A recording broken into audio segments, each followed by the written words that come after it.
Okay, so we're going to do a couple different examples in this video, just an extension of what we did before. So we want to know the y-intercept. It's 7. So if we go ahead and plot that, and are we growth or are we decay? Well, our multiplier is greater than 1, so we're going to be growth. And so I'm going to go ahead and draw my equation, and that's exactly what it looks like. Okay, so just by plotting the y-intercept and knowing that it's growth, I have this general shape. I know from left to right it's going to increase slowly. Then I get to a few positive x values like 2 and 3, it's going to start to increase quite a bit. And because it's greater than 1, I know it's growth. Our next example, so my y-intercept is 3, so I'm going to plot 3. And I have 3/4 here. So because this is less than 1, we're going to be decay. And here's how decay is going to work, and here's why this is decay with 3/4.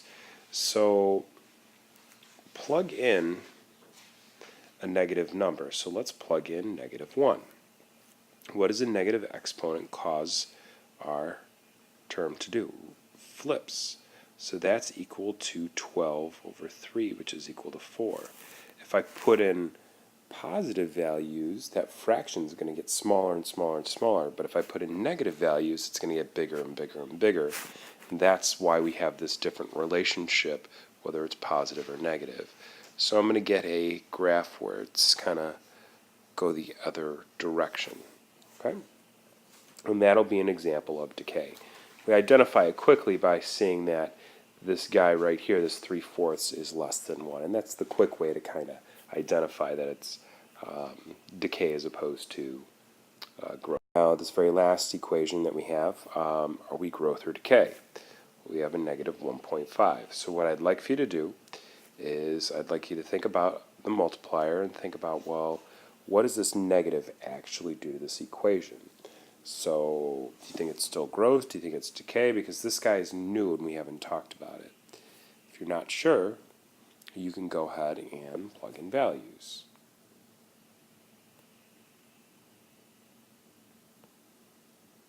Let's plug in a 1.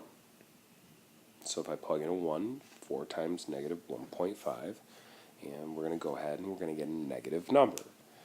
So if we keep on doing this, what's the trend going to be? So what would the actual graph look like?